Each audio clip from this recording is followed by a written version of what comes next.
ಈಗ 25ಕ್ಕೆ ಹೆಣ್ಮಕ್ಳು ಮದುವೆ ಮಾಡ್ಕೊಳ್ತಿಲ್ಲ. ಏನಂತಾರೆ, ನಮ್ಮ ಹುಡುಗನಿಗೆ ಸ್ವಂತ ಮನೆ ಇರಬೇಕು. ಹೇಗ್ರಿ ಸಾಧ್ಯ? ಸ್ವಂತ ಮನೆ 28 ವರ್ಷ ಹುಡುಗ ಸ್ವಂತ ಮನೆ ಸಂಪಾದನೆ ಮಾಡಕತ್ತಿದ್ರೆ ಒಂದು SSLC ಆಗ್ಬೇಕು ಅಂದ್ರೆ 16 ವರ್ಷ ಕಂಪ್ಲೀಟ್ ಆಗಿರ್ಬೇಕು. PUC ಅಂದ್ರೆ 18 ವರ್ಷ ಕಂಪ್ಲೀಟ್ ಆಗಬೇಕು. ಡಿಗ್ರಿ ಅಥವಾ BE 22 ವರ್ಷ ಕಂಪ್ಲೀಟ್ ಆಗಬೇಕು. ಡಬಲ್ ಡಿಗ್ರಿ ಅಥವಾ MTech ಮಾಡ್ಬೇಕಂದ್ರೆ 25 ವರ್ಷ ಕಂಪ್ಲೀಟ್ ಆಗಿರ್ಬೇಕು. 25 ವರ್ಷ ಅವ್ನು ಓದ್ಬಿಟ್ಟು ಒಂದು ಕೆಲ್ಸಕ್ಕೆ ಹೋದ್ರೆ ಅವ್ನಿಗೆ ₹1,00,000 ಸಂಬಳ ಕೊಡ್ತಾರೆ, 20,000 ಕೊಡ್ತಾರೆ. ಅವ್ನು 50,000 ಹೋಗೋಷ್ಟೊತ್ತಿಗೆ 30 ವರ್ಷ ಆಗಿರುತ್ತೆ. ಹೆಂಗ್ ಸಂಪಾದನೆ ಮಾಡ್ತಾನೆ? ಆಸ್ತಿ ಸಂಪಾದನೆ ಮಾಡ್ಬೇಕಾದ್ದು, ಸ್ವಂತ ಮನೆ ಸಂಪಾದನೆ ಮಾಡ್ಬೇಕಾದ್ದು ಹುಡುಗನ ತಂದೆ ತಾಯಿ ಕರ್ತವ್ಯ.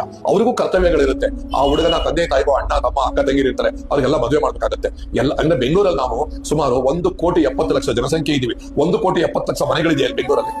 ಎಲ್ಲರೂ ಸ್ವಂತ ಮನೆಯಲ್ಲೇ ಇಲ್ವಾ? ಯಾರು ಬಾಡಿಗೆ ಮನೆಯಲ್ಲೇ ಇಲ್ವಾ? ಹೌದು, ನಮ್ಮ ತಂದೆ ತಾಯಿ ತಾತ ಅಜ್ಜಿರು ಎಲ್ಲರೂ ಸ್ವಂತ ಮನೆಯಲ್ಲೇ ಇದ್ರ?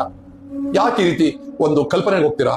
ಬಾಳುವ ಯೋಗ್ಯತೆ ನಿಮ್ಮಲ್ಲಿ ಇರ್ಬೇಕು, ಬಾಳಿಸೋ ಯೋಗ್ಯತೆ ಅವನಲ್ಲಿದ್ರೆ ಎಷ್ಟೊತ್ತಿರಿ ಒಂದು ಸ್ವಂತ ಮನೆ ಸಂಪಾದನೆ ಮಾಡೋದು. ಇಬ್ಬರು ಸಂಪಾದನೆ ಮಾಡಿದ್ರೆ ಒಬ್ಬರ ಸಂಪಾದನೆಯಲ್ಲಿ ಜೀವನ ಮಾಡ್ಕೊಂಡು ಮತ್ತೊಬ್ಬರ ಸಂಪಾದನೆ ಉಳಿಸ್ಕೊಂಡು ಒಂದ್ ಸೈಟ್ ಮನೆ ನಾವು ಮಾಡ್ಕೋಬಹುದಲ್ವಾ?